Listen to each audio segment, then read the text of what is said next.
देख लेते हैं क्या है। तो ऐसी संस्कृति हो गई है कि इस संस्कृति में शादी से पहले लड़के और लड़कियों की मानसिकता बन गई है, हम भी कमाते हैं वो भी कमाता है, बनी तो ठीक, नहीं बनी तो छोड़ने में ज्यादा दिक्कत नहीं है, छोड़ देंगे। माँ भी ऐसे कान भरती रहती है, अरे हो इतने साल से सह रही हूं, कब तक सहोगी, छोड़ो, और छोड़ दिया। लेकिन उस माँ ने अपनी बच्ची को ऐसे संस्कार नहीं दिए थे। माँ ने बच्ची को हर बारीकियां समझाई थी, छोटी छोटी। हो सकता है वो बारीकियां कभी आपने समझी हो या नहीं समझी हो। जब मैं पन्ने पलटता हूं तो मुझे दिखाई देता है कि कैसी कैसी बारीकियां रहती हैं। तो उसमें जब 7 फेरे लिए, तो 7 फेरे लेने की परंपरा तो आपके यहां भी चलती है ना, ये वैष्णव परंपराओं में भी चलती है। कई परंपराएं ऐसी होती हैं जिसमें फेरे ना लेकर के 7 लकीरें खींच दी जाती हैं, और पति और पत्नी दोनों को एक एक करके एक एक लकीर के ऊपर पैर रखना सिखा करके उस तरफ ले जाते हैं। चाहे आप लकीरें खींच दो और चाहे आप 7 फेरे लगा दो। उस 7 फेरे के जो अर्थ हैं, उन अर्थ को आज हमको अपनी मानसिकता में एक बार फिर से जीवंत करना पड़ेगा। क्या जीवंत करना है महाराज? क्योंकि अभी बहुत सारी कन्याएं ऐसी हैं जिनका विवाह होने वाला है, बहुत सारी कन्याएं ऐसी हैं जो अभी अभी विवाहित हो गई हैं, बहुत सारे दंपति ऐसे हैं जिनके जीवन के 2-4 वर्ष हुए हैं और उनके घर के अंदर तलाक का वातावरण बनने लगा है। कुछ लोगों ने तलाक के लिए केस दायर भी कर दिया होगा, बहुत सारे लोगों का तलाक हो भी गया होगा, एकाकी जीवन जी रहे होंगे। ऐसी कितनी घटनाएं हैं, उसमें पुरुष का बहुत कम बिगड़ता है, अधिकतर बिगड़ता है महिला का। तलाक होने के बाद ऐसी स्थिति रहती बंधु, मां अपने घर में रखना नहीं चाहती, भाई अपने घर में रखना नहीं चाहता और उसको कहीं जगह मिलती नहीं। शुरुआत में वही मां कहती है अरे छोड़ दो हम संभाल लेंगे, बाद में कहती है महाराज कैसे पाप कर्म का उदय था, जीवन भर के लाने को घर में ढोने पड़ रहा है। तो वही मां कहती है मर जाए तो ही अच्छी, घर में तो न रहे। जिसने पैदा किया है उसके अंदर के ये विचार हैं आज की संस्कृति में भी। बच्ची घर के लौट के आती है, बहुत दुख देती है, बहुत सलाती है, लेकिन इस मां ने अपनी बच्ची को बचपन से सब सिखा दिया। अब शादी के समय मां और वो जो ज्योतिषाचार्य थे, पुरोहित थे, वो पुरोहित विवाह के उस फेरे के वक्त उस कन्या को सिखा रहे थे, बता रहे थे कि बेटा ये जो पहला फेरा है ये ऐश्वर्य के लिए है। ऐश्वर्य क्या नाम है? कि तुम्हारे कारण जिस कुल में तुम जा रही हो उसका पूरा बहुमान बढ़ा रहे, बढ़ता रहे। एक साथ दोनों के कदम उठते हैं। दोनों के कदम उठने का मतलब पति की भी जवाबदारी रहती है कि मैं जिस पत्नी को लाया हूं उस पत्नी के घर का ऐश्वर्य भी बना रहे, और पत्नी की जवाबदारी भी है जिस घर में आई हूं इसके घर का पूरा ऐश्वर्य, इनकी जो ख्याति है, इसकी जो कीर्ति है, ये बनी रहे। लेकिन कई बार पुरुष इतने घमंड में आ जाता है, कितने घमंड में, कि ससुराल में जाकर के पत्नी के घर वालों को रोड से चिल्लाता है, रोड में उनको खूब गंदे गंदे शब्द कहता है, तमाशा पूरे मोहल्ले के लोग देखते हैं।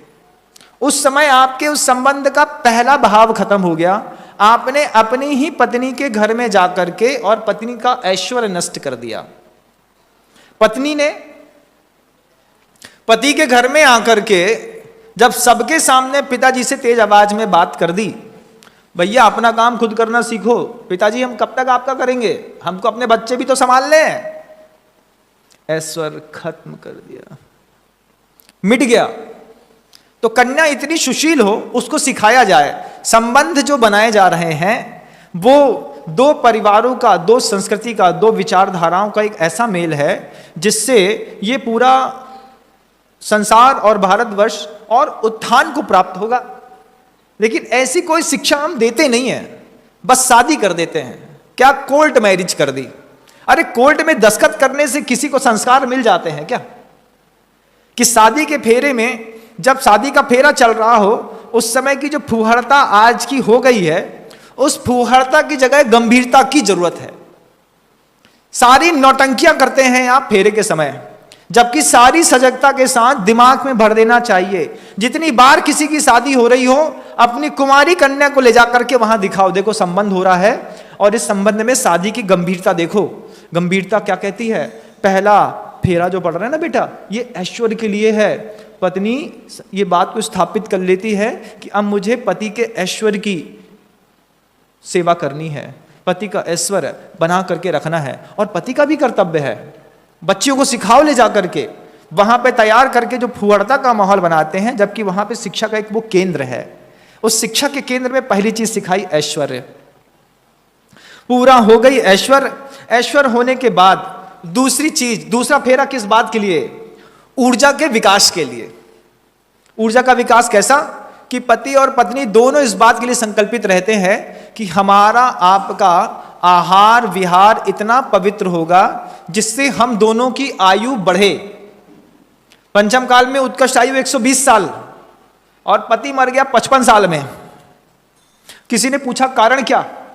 बोले कितनी किलकिल होती थी घर के अंदर, बेचारे घुटते गए और एक दिन निपट गए। कैसे निपट गए आप बताओ? देखो भावनाओं का कितना खेल है कि मां बहनों को, बेटी को, महिला को घर के अंदर संकलेश हुआ और उसने संकलेश भाव के साथ आटा गूंथ दिया। मन में कसाय है, मन में तीव्र क्रोध है और वो पति के लिए रोटी लगा रही है, पति के लिए सब्जी बना रही है। और संबंध किया था उस समय, ये संबंध में संकल्प था कि ऊर्जा के विकास के लिए हम दोनों एक दूसरे के साथ रहेंगे। लेकिन मन में दुर्भावनाएं इतनी ज्यादा थी कि उस दुर्भावनाओं के साथ बनाए गए भोजन में इतनी विषाक्तता आ गई कि पत्नी के हाथ का ही खाते खाते आप देखिएगा कि पति की उम्र पत्नी की उम्र से हमेशा 10 से 15 साल कम निकलती है। भैया इनको मरे तो 18 साल हो गए, कोई कह रहा हो 15 साल हो गए। भैया तुम दोनों उम्र में कितना फर्क था? 2 महीने का। फिर वो इतनी जल्दी क्यों चला गया? उसकी जल्दी चले जाने का पहला सबसे बड़ा कारण है कि दुर्भावनाओं के साथ उसने जीवन भर विष का भक्षण किया। कुछ चीजें होती हैं तत्काल फल देती हैं, कुछ अनंतर फल देती हैं कुछ समय के बाद। ये दुर्भावनाएं कई लोगों के जीवन में थोड़ी देर बाद फलीभूत होना पसंद करती हैं। इन दुर्भावनाओं का खेल है कि अगर बहुत सारे लोग एक ही वृक्ष के नीचे बार बार जाके बोलें तुम सूख जाओ, तुम सूख जाओ, तुम सूख जाओ, तो एक दिन उस वृक्ष के सारे पत्ते झड़ करके सूखना प्रारंभ कर देते हैं, जिसको आप टेलीपैथी भी कहते हैं बंधु। तो दूसरा फेरा जब लग रहा था ऊर्जा के विकास के लिए, शुद्ध भोजन करेंगे, शुद्ध आहार, शुद्ध विहार, शुद्ध विचार रखेंगे, जिससे हमारी और तुम्हारी दोनों की आयु बढ़े ना कि घटे। आज ये विज्ञान पूरी दुनिया से हस्बैंड एंड वाइफ के बीच में फिनिश्ड है। सैटरडे संडे को जब हम होटल में जाते हैं, वहां पे होटल का बना खाते हैं, तो उस होटल के बने खाने और जाने में क्या आपका आहार की पवित्रता रहती है? उसी में छिपकली की पूंछ, छिपकली, कहीं आदमी की उंगली, कहीं दूसरी चीजें कटी पटी मिल जाती हैं। उस समय उसको खाने से जब आपको फूड एलर्जी हो जाती है, सुनते होंगे कई बार, ये बरसात का मौसम आ गया, इसमें सबसे ज्यादा शादी संबंधों में जो लोग भोजन करते हैं ना, उनको सबसे ज्यादा एलर्जी होती है और फूड पॉइजनिंग होती है और एक साथ कहीं 15 लोग, कहीं 20 लोग हॉस्पिटलाइज होते हैं और निपट लेते हैं। क्यों? आहार विज्ञान, विहार विज्ञान, कुछ भी नहीं बचा। जबकि संबंध लगाया था तो इसके लिए कि ऊर्जा की रक्षा करेंगे, लेकिन ऊर्जा का धीरे धीरे नाश होता गया। उस ऊर्जा की रक्षा से क्या होगा? तो तीसरा एक प्रकल्प लगाया, उससे भूति उत्पन्न होगी। भूति शब्द में वि विशेषण लगा दो तो विभूति शब्द बन जाता है। विभूति शब्द कहता है कि किसी भी शक्ति को जो आपके पास बहुत अत्यधिक मात्रा में हो, कोई भी पुरुषार्थ करने के बाद आपने जो अपने पास अर्जित किया है वो अत्यधिक मात्रा में हो तो विभूति कहलाती है, और थोड़ी सी मात्रा में हो तो भूति कहलाती है। वो भूति क्या है? वो भूति है कि हम अपनी ऊर्जा के माध्यम से घर के अंदर जेवर है, धन है, संपदा है, संपत्ति है, इसको एकत्रित करेंगे, जिसके माध्यम से हम और तुम दोनों सुख से रह सके। आप लोग उसमें नियम भी दिलाते हैं ना कि हाँ तुम मेरे जेवर का, कपड़े का, इसका उसका, किसका किसका ध्यान रखोगे। तो पति बोलता मैं ध्यान रखूंगा, तो पति भी ये नियम दिलाता है, हाँ तुम मेरे मेहमान का, आने जाने वालों का, मित्रों का सम्मान करोगी। ऐसे कुछ दिलाते कि नहीं? ऐसे होते हैं ना, दोनों तरफ के 7-7 नियम रहते हैं, जबकि ये 7 नियम दोनों के लिए रहते हैं, जो आपने हो सकता है पहले कभी ना सुने हो। तो सुन लेना तो अच्छी बात है। तीसरा फेरे में भूति का संकल्प। चौथा परस्पर सुख की वृद्धि। हम एक दूसरे को सुख प्रदान करेंगे, दुख प्रदान नहीं करेंगे। तो सुख कैसे प्रदान करेंगे? कि कुछ समय साथ में रह करके मैं तुम्हारी प्रकृति को जान लूंगा, तुम मेरी प्रकृति को जान लेना, फिर तुम ये समझ लेना, तुम्हें समझ में आ जाएगा कि मुझे कब गुस्सा आता है, किस बात पे आता है, क्यों आता है। तो धीरे धीरे पति और पत्नी के बीच में इतनी अच्छी अंडरस्टैंडिंग बन जाती है कि पत्नी बाहर से बैठे, देख तेरे मौसिया जी को ना अभी 5 मिनट में गुस्सा आने वाला है। तो बोले ये तो बारिश से भी गया बीता, बारिश वाला तो बाद में, वो पहले बता तेरे मौसिया जी 5 मिनट में गुस्सा होने वाले हैं बेटा, ध्यान रखियो। तो वो बोलता है अरे ऐसा कैसे? बोले हमको पता है ना, हम उनकी पत्नी हैं, हमको परस्पर सुख की वृद्धि के लिए हमारी माँ ने सब पहले सिखा दिया था कि उनका विज्ञान तुम समझ लेना, इनका विज्ञान तुम समझ लेना। तो अच्छे जो पढ़े लिखे परिवार होते हैं उसमें कभी भी ये वातावरण नहीं बनता। पति पहले समझ जाता है कि आज तो ये तड़का का रूप लेकर के बैठी है, बात ही करना बेकार है, तो सरेंडर हो जाता है, जैसा तुम कहो। तो वो बाद में सोचते अरे इतना सीधा कैसे हो गया। फिर वो समझ जाते हैं कि परस्पर सुख की वृद्धि के लिए कभी किसी को नरम, कभी किसी को गरम, कभी किसी को ऊंचा, कभी किसी को हल्का, लेकिन इन दोनों के बीच में जब अहंकार टकरा जाता है सीधा सीधा, तो ये परस्पर सुख की वृद्धि का कारण न बन के दुख की वृद्धि का कारण बन जाता है। फलता क्या होता है? ये लड़की बोलती है सुनो हम भी उतना ही कमाते हैं जितना तुम कमाते हो, दोनों का बराबर बराबर, हम मेहनत ना कर पाएंगे ज्यादा, जो करते मने सो कर लो। तो पढ़े लिखे दिमाग में देखो कैसा भेजा काम करता है। और ऊपर से एक तो बिच्छू, और उसको दारू पिला दो सो अलग, तो उसकी माँ उसको और दारू पिला देती है लड़की को, बेटा हम तो हैं तुम चिंता मत करो, हम सब संभाल लेंगे। अरे पहले तो उसको ज्ञान नहीं दिया, ज्ञान नहीं दिया, उसके ऊपर उसको भड़का रही है। माँ है कि चुड़ैल क्या है? लेकिन वो भड़काने का धंधा हर घर में चलता है। कितने अच्छे से समझा दो, कुछ भी कर दो, वो शाम को आधा घंटा बात ना हो तो मजा नहीं आता है। यहां की वहां पूरा डेटा ट्रांसफर हो गया, वहां पे जैसे सेफ जोन में रखा जा रहा है। ऐसा हम अपनी मां को नहीं बताएं तो किसको बताएं? अरे भैया अपने पति को बताओ, और वहां पे मंदिर में जाते हो तो प्रभु को बताओ, वहां बोलो भगवान संसार में फंसे देखो कैसे कैसे दुख उठाने पड़ते हैं, जिसके बारे में मैं इतना अच्छा सोचती थी वो मेरे बारे में ऐसा सोचता है। वहां जाकर मंदिर में बोलो भगवान से, तो भगवान तो कुछ वहां पे जो सुन रहे हैं असंख्य देवी देवता, वो तुम्हारे सम्यक दर्शन के प्रभाव से हो सकता है तुम्हारे ऊपर कुछ अनुग्रह कर दें, लेकिन मां तो कोई अनुग्रह करने वाली नहीं है। कौन सी मां है जिसने बच्चे के फोन पर यह कहा बेटा तुम्हारा परिवार है, तुम्ही को संभालना है, यहां मत बताया करो, तुम्हारे पापा की तबीयत खराब हो जाती है। ऐसा कौन सी मां कहती है? हम हैं, और पापा को हम समझाते हैं रात में तुम चिंता मत करियो। लंबे संसार का यह सबसे बड़ा कारण है। चौथा फेरा लगाया परस्पर सुख के लिए, कि हम दोनों मिलकर के एक दूसरे को सुख उत्पन्न करेंगे, और उस सुख के माध्यम से जो संतान पैदा होगी वो संस्कृति के विकास के लिए पैदा होगी। माता पिता दोनों का कर्तव्य था कि कोई दुराचारी संतान पैदा ना हो, लेकिन संतान पैदा हो गई। क्यों? क्योंकि हमको संतान का विज्ञान नहीं पता था। हमने क्या खाया, क्या पिया, कहां गए, कैसे गए, कहां पे उठे, कहां पे बैठे, कहां पे संतान स्त्री के गर्भ में आ गई महाराज पता ही नहीं चला। पैदा होती है हॉस्पिटल में, लेकिन गर्भ में कहां आई, मुख्य बात तो यह रहती है।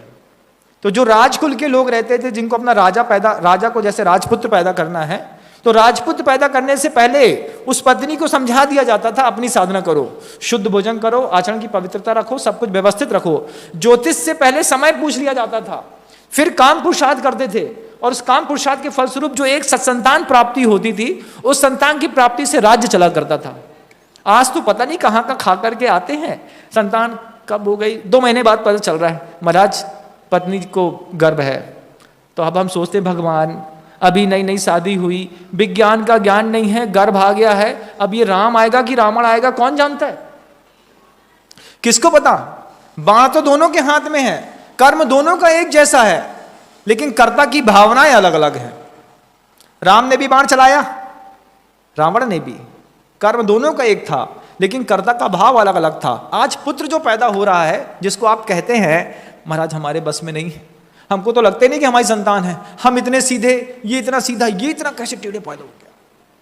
तो फिर वो समझ में आता है कि संस्कारों की परिभाषा ना दिखाई गई, ना बताई गई, ना सुनाई गई, बस फोरम पूरा किया, संबंध बनाए, विवाह किया, घर में भेजा, अपने दायित्व से निर्वत हुए। पीछे का जो उसके अंदर का जीवत्व गुण था, उस गुण से आज के संबंध विलुप्त होते चले जा रहे हैं। चौथा भाव निकल गया, पांचवा भाव आया, पशुधन की वृद्धि के लिए हम एक दूसरे को स्थापित करते हैं। पशुधन की वृद्धि के लिए घर में पशुओं का क्या काम? तो आज आपकी संपदा किसी भी चीज से आकी जाती हो, लेकिन सरवार सिद्धिकार ने भी धन, जब धन शब्द की व्याख्या की है तो गवा दया, गव आदि को धन कहा है, ना कि रुपए पैसे सोना चांदी को। और पहले कपड़ा लेन देन करना हो, संपत्ति खरीदनी हो, कुछ भी करना हो तो धन गाय से चलता था। भैया 5 गाय दे दी और पूरी बारात का सामान खरीद लिया। चेतन धन, कैसा धन है वो? 5 गाय में पूरी बारात का सामान मिल गया, कामधेनु जैसी दे दी, गिर गाय की दे दी, उत्तम नस्ली दे दी, उसके यहाँ वो धन बढ़ रहा है। यहां पर भैया कोई बहुत बड़ा पाप हो गया तो प्रायश्चित ग्रंथों तक में लिखा है इस बात को, दान की, गौदान की महिमा, कि अगर किसी मुनि महाराज के, मतलब किसी गृहस्थ के माध्यम से किसी बच्ची की हिंसा हो गई हो, कोई गृहस्थ है और गृहस्थ ने चला करके डीएनसी करा ली, बच्चा गर्भपात करा दिया, मर गया बच्चा गर्भ में, गुरु के पास जाकर के प्रायश्चित लेते हैं तो प्रायश्चित में यह बताया गया कि भैया तुमने इतने महीने के गर्भ का इस तरीके से गर्भपात कराया है, हो सकता है वो जो बच्चा गर्भ में आया था वो आगे चल करके मुनि बन जाता, बेटी होती तो आर्यिका बन जाती।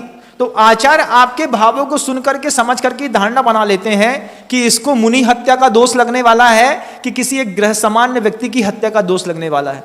और गुरुओं को जब ऐसा लगता है कि तुम्हारे गर्भपात से किसी मुनि की हत्या हो गई, जो कालांतर में चल करके मुनि बनता है, गर्भपात कितना महंगा है बंधु, ध्यान रखना, किसी मुनि और आर्यिका की हत्या का दोष भी लग सकता है गर्भपात से, बन जाता, क्या पता उसके अंदर कैसी उपादान क्षमता थी, क्या पता। तो तब आचार्य आपकी उस संवेदनशीलता को, उस भाव को देख करके प्रायश्चित देते हैं, 25 गाय दान कर देना, 15 गाय दान कर देना, 5 गाय दान कर देना। इस गाय के दान से भी पाप कर्म कटते हैं। और इसीलिए गुरुदेव ने बहुत कुछ सोच करके शांति धारा दुग्ध योजना की शुरुआत की कि इसके माध्यम से वो जो ऋषि मुनियों की प्राचीन परंपरा थी गौदान करने की, और गौदान के माध्यम से गृहस्थों के कई पाप कटते हैं, वे सारे पाप किसी भी जीवन में हो गए हों, किसी के जीवन में हो गए, कुछ पता तो चलता नहीं, जानते तो हम है नहीं, लेकिन वे श्रावक अपने पाप कर्म से अपने आप को हटाने के लिए अगर शांति धारा दुग्ध योजना के माध्यम से गौदान भी कर देंगे तो उनके उन पापों से बेचारे ये उन्ऋण होकर के निकल जाएंगे। गुरुदेव कितना सोचते हैं। अब ये भी जानते हैं कि वर्तमान की परिस्थिति ऐसी है कि जिस किसी को दान देंगे वो गाय को पाल नहीं पाएगा, तो शुद्ध ब्रह्मचारियों को लगाया वहां पर कि आप लोग रह करके इन गायों की सेवा करो। इस गाय की सेवा करने से वे बहुत सारे गृहस्थ जो गाय पाल नहीं पाते लेकिन पाप करते हैं, वो पाप से मुक्त हो जाएंगे। इनकी सेवा करके तुम पाप से मुक्त हो जाओगे और तुम्हारी सेवा करने से ये जानवर भी पाप मुक्त होकर के धीरे से अपनी यात्रा में निकल जाएंगे। तो उन गायों के बीच में भी सम्यक दर्शन की प्राप्ति हो जाती है। उनको रोज नमोकार मंत्र सुनाया जाता है, शुद्ध छना पानी पिलाया जाता है, प्राकृतिक सौम्य वातावरण में रखा जाता है। आपके एक गाय के दान से, 2 या 5 गाय के दान से कितनी बड़ी वस्तु व्यवस्था संचालित और सुदृढ़ रूप से चल रही है। दूर से देखने पर लगता है कि लीक से हट करके कोई काम किया जा रहा है, लेकिन जब करीब से देखते हैं तो समझ में आता है कि गौदान से कितने बड़े पाप को हमने काट लिया। हो सकता है आपके गौदान से आप जन्मांतरों में किसी मुनि हत्या के दोष से, मुनि निंदा के दोष से निंदित हुए होंगे, वो पाप इस बार दान देने से कट गया, उनकी रक्षा करने से कट गया।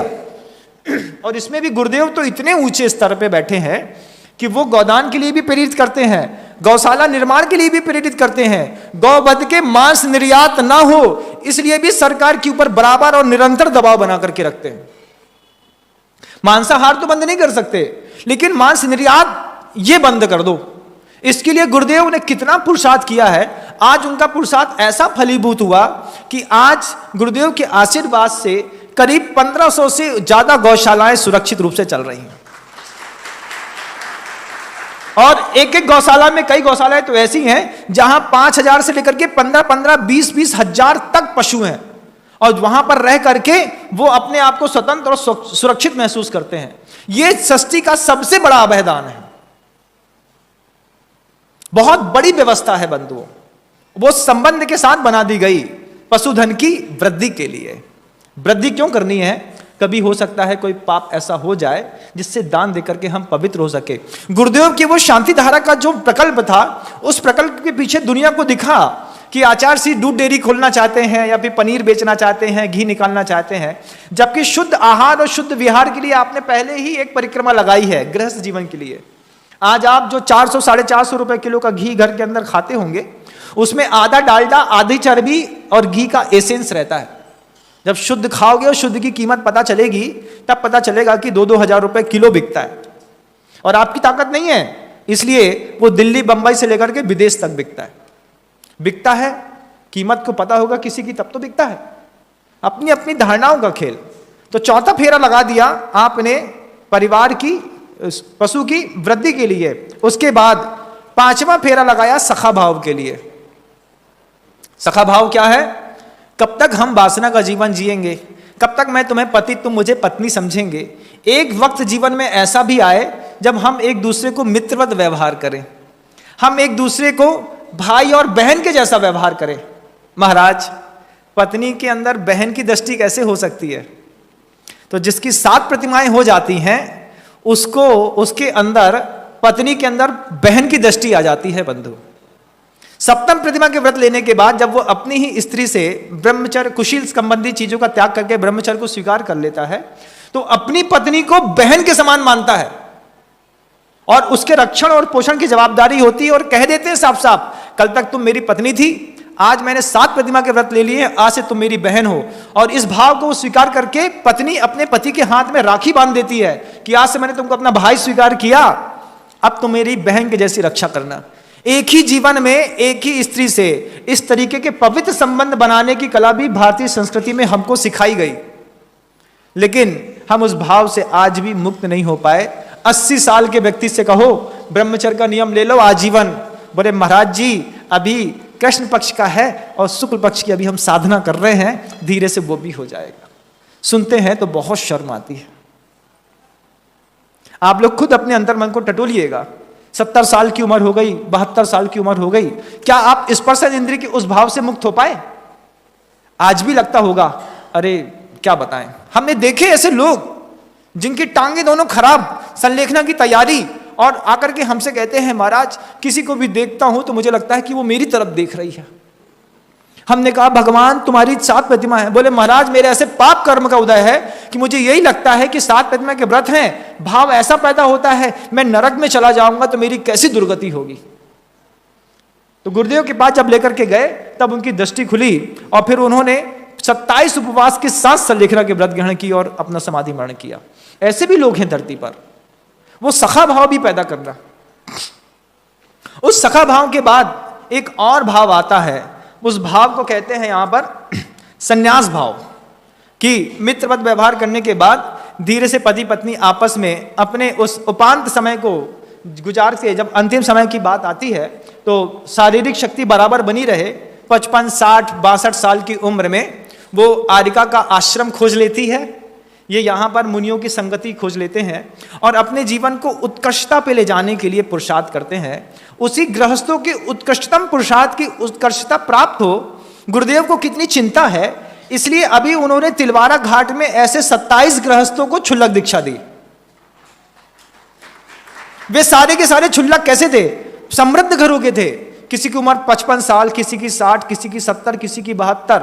बार बार आते गुरुदेव से निवेदन करते, भगवान आपके आशीर्वाद से मैंने दाम्पत्य जीवन के उस पड़ाव तक पहुंच गया हूं कि उस पड़ाव तक पहुंचने के बाद अब घर में रहना ठीक नहीं है, प्रतिष्ठा खराब होती है, आप समझाइए क्या करना।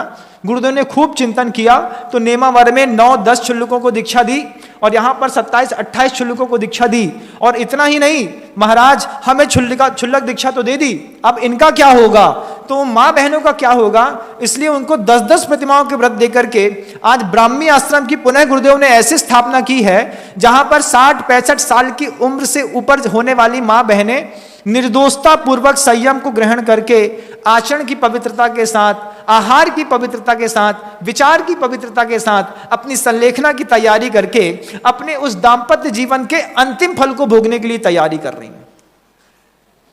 क्या अनुकंपा है आप देखिए। और ये अनुकंपा अपने आप नहीं हो जाती, जब इतने महान आचार्य हमारे बीच में होते हैं तब जाकर के वो हमारे लिए वस्तु व्यवस्था को बनाते हैं। उनके अंदर सामर्थ्य है, हमारे अंदर तो कोई सामर्थ्य ही नहीं है। हमारे अंदर क्या सामर्थ्य है बताओ, आपके अंदर की क्या सामर्थ्य है? आप क्या इतने लोगों की, गृहस्थों की संयोजना कर सकते हैं? नहीं कर सकते महाराज। संस्कृति के प्रत्येक उत्थान करने वाले कार्यक्रमों में अगर समृद्ध, तपस्वी और पवित्र आचार्यों का आशीर्वाद और अनुकंपा ना हो, इस सृष्टि पर संस्कृति टिक नहीं सकती। टिका के रखा संन्यास भाव। संन्यास भाव के बाद अंतिम भाव जो प्राप्त होता है वो होता है आत्म भाव। उस आत्म भाव के लिए भी जो पुरुषार्थ किया जाता है वो अनिवर्चनीय है बंधुओं। जब मुनि महाराज छोटी सी उम्र में बैठ करके उस आत्म भाव की प्राप्ति करते हैं, देख करके आनंद आ जाता है। गृहस्थों को कभी भी आत्म ध्यान नहीं हो सकता बंधुओं, आत्मज्ञान तो हो सकता है। ज्ञान होने में कोई आपत्ति नहीं है, ध्यान में बड़ी आपत्ति है।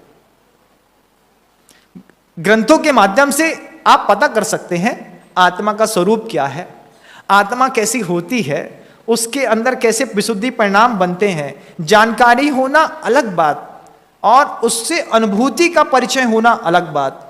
तो संबंधों की ये भी एक प्रमुखता रही है कि हम ऐसे उत्कर्ष तक धीरे धीरे पहुंच करके, और फिर जैसे पेड़ से पका हुआ फल अपने आप टूट करके धरती पर गिर जाता है, हमारे तुम्हारे दाम्पत्य के संबंध भी जन्म जन्मांतरों तक टूट करके गिरने की बजाय उत्थान को प्राप्त होकर के ऊपर चले जाए।